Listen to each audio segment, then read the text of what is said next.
안녕하세요. 한 주간 평안하셨죠? 예, 오늘 우리 소일이 문답 계속해서 우리 진행해 보도록 하겠습니다. 우리 8문에서 보면 작정은 하나님의 창조와 섭리를 통해서 실행된다 그랬죠. 그리고 9문부터 10문부터 하나님의 창조에 대해서 우리가 생각해 보았고요. 다음으로 이제 우리 11문과 12문에서 우리 섭리에 대해서 다뤄보도록 하겠습니다. 하나님의 작정이 실행되는데 그 수단이 바로 섭리다 이것이죠. 우리 먼저 우리 11문 본격적으로 들어가기 전에 우리 성경 말씀을 함께 봉독해 보도록 하겠습니다. 오늘 성경 말씀은 시편 103편 19절의 말씀입니다. 시편 103편 19절의 말씀 우리 다 함께 읽어보도록 하겠습니다. 시작. 여호와께서 그의 보좌를 하늘에 세우시고 그의 왕권으로 만유를 다스리시도다. 아멘. 자, 제가 그러면 오늘 우리 이제 11문 하나님의 섭리를 할 차례인데요. 제가 질문을 하면 여러분들은 우리 구역원들과 함께 한 목소리로 대답을 하시면 되겠습니다. 11문 하나님께서 섭리하시는 일이란 무엇인가요?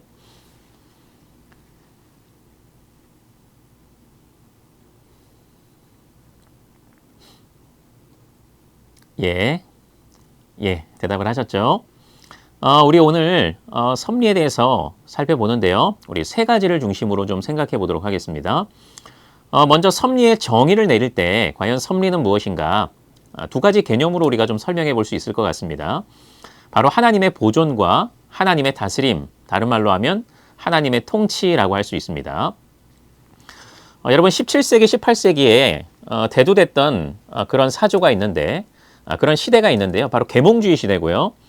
합리주의가 굉장히 각광을 받은 그런 시대라고 할 수 있습니다. 그래서 이 이신론, 바로 이 계몽주의 시대에 등장했던 이론 중에 이신론이라고 있는데요. 바로 오직 이성을 통해서 신의 존재를 증명하려고 했어요. 그러니까 성경을 통해서 객관적인 진리를 통해서 하나님이 계신다 이게 아니고 이성을 통해서 하나님의 존재를 입증해 보려고 했던 것이죠. 그들이 외쳤던 구호는 이성적이지 않는 것은 진리가 아니다라고 이렇게 외쳤던 그런 구호들이 있습니다.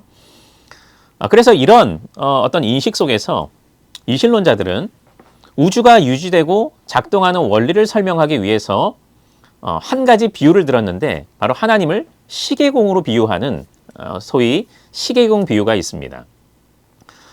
여러분 시계공은요. 일단 시계를 만들고 나서 태엽을 딱 감아놓고 나서 어떻게 해요? 관여하지 않죠.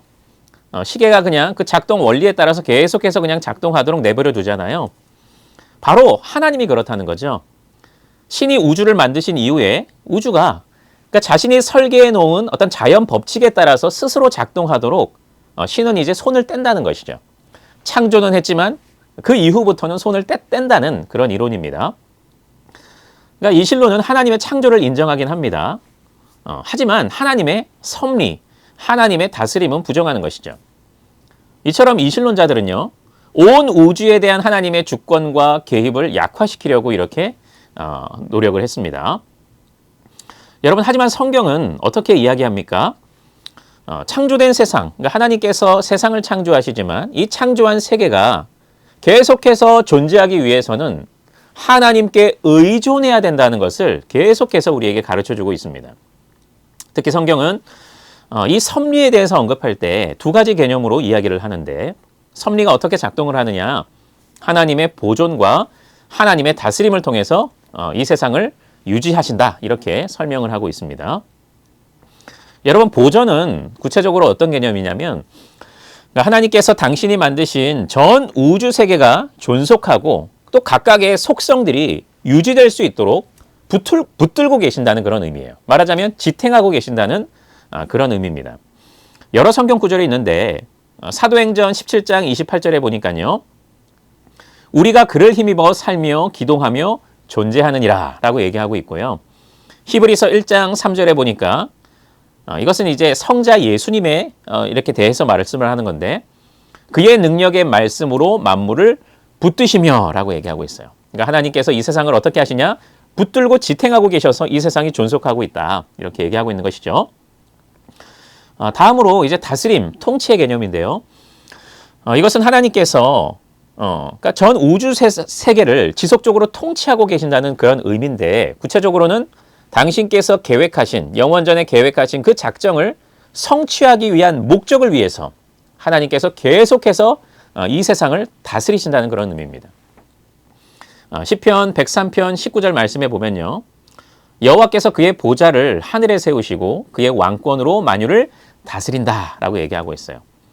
여러분, 그러므로 만일 하나님께서 보존과 다스림, 이 일을 멈추면 어떻게 될까요? 지금 당장 하나님께서 이 일을 멈춘다. 그러면 어떻게 될까요? 우주 세계가 어떻게 될까요? 존속할 수 있을까요? 유지될 수 있을까요? 작동할 수 있을까요? 아니에요. 그 즉시 바로 파멸을 하게 된다는 거죠. 그래서 하나님은 이렇게 보존과 다스림을 통해서 이 세상을 다스리고 있다라는 개념을 우리가 생각해 보면 되겠습니다. 그렇다면 하나님의 섭리의 대상은 무엇인가? 바로 모든 창조물과 모든 행동이라고 할 수 있습니다. 하나님의 섭리는, 하나님의 보존과 다스림은 하나님께서 창조하신 전 우주 세계와 그것의 모든 행동, 움직임에 다 미치고 있습니다.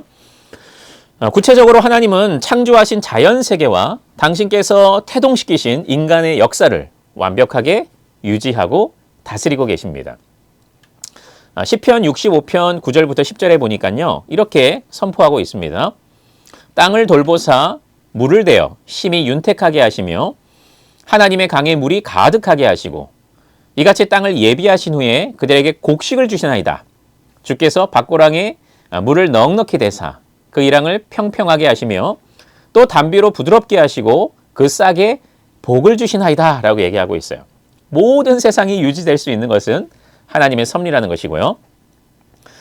사도행전 17장 26절에는 이렇게 기록하고 있습니다. 인류의 모든 족속을 한 혈통으로 만드사 온 땅에 살게 하시고 그들의 연대를 정하시며 거주의 경계를 한정하셨으니 라고 얘기하고 있어요. 모든 인류, 개개인의 그런 삶의 여정을 하나님께서 다 주장하고 있다라고 얘기하고 있죠. 다니엘서 2장 21절에 보니까 그는 왕들을 폐하시고 또한 왕들을 세운다라고 얘기하고 있어요. 여러분, 이 세상에 어떤 권력자들이 나타나고 또 그러니까 그들의 흥망성쇠는 다 하나님께 달려 있다는 것을 이렇게 이야기를 하고 있는 것이죠. 여러분, 그뿐만 아니라 하나님의 섭리는 또한 인간 개개인의 모든 삶에 미치고요. 그리고 인간 개개인의 구원에도 미친다고 성경은 기록하고 있습니다. 시편 37편 23절, 24절에 보니까요, 우리가 아주 잘 아는 구절인데요. 여호와께서 사람의 걸음을 정하시고 그의 길을 기뻐하시나니 그는 넘어지나 아주 엎드려지지 아니함은 여호와께서 그의 손으로 붙드심이로다 라고 얘기하고 있어요.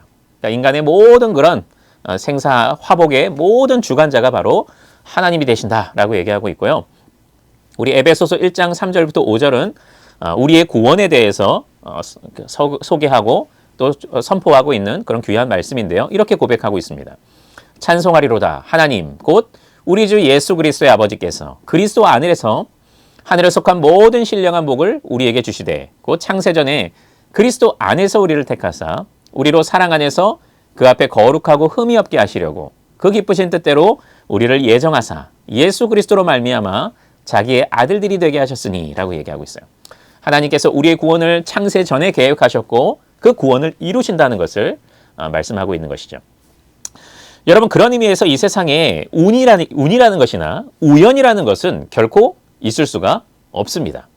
모든 일, 모든 행동들, 모든 사건들, 모든 것이 하나님의 주권적인 섭리입니다. 그러므로 여러분, 우리는 우리의 구원을 확신할 수 있어요. 구원이 우리에게 달려있는 것이라면 나의 오늘 어떤 삶의 어떤 그 궤적에 따라서 우리의 구원이 변경이 되는 것이라면 아무도 구원받지 못하지만요. 하나님께서 우리의 구원을 계획하셨을 뿐만 아니고 그 구원을 이루시는 분이 바로 하나님이기 때문에 우리는 우리의 구원을 확신할 수 있습니다. 그리고 세상에 여러분 난리와 사건과 사고가 정말 많이 일어나잖아요. 여러분, 개인의 삶은 어때요? 여러 가지 고난과 환난도 찾아오잖아요. 여러분, 그 가운데 우리가 안심할 수 있는 이유가 무엇이에요? 우리가 기뻐하고 감사할 수 있는 이유가 무엇입니까? 하나님이 우리의 삶을 다스리고 있기 때문이죠. 그러므로 우리는 날마다 기뻐하며 감사할 수 있는 것이죠. 마지막으로 우리 섭리의 기준이 무엇인가 살펴보도록 하겠습니다. 바로 하나님의 최고의 거룩과 지혜와 능력입니다.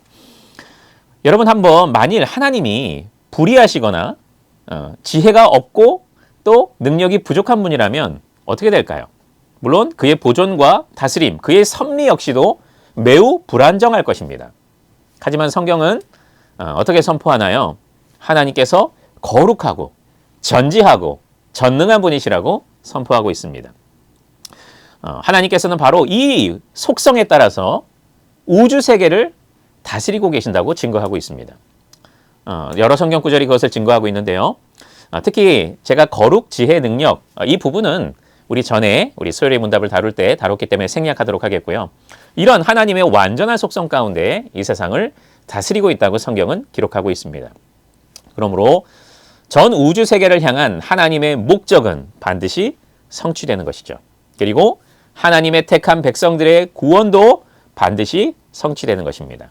이 하나님의 섭리를 또한 확신하면서 날마다 기쁨과 감사와 또 하나님을 향한 찬양 속에서 여러분 살아가시기를 간절히 바라겠고요.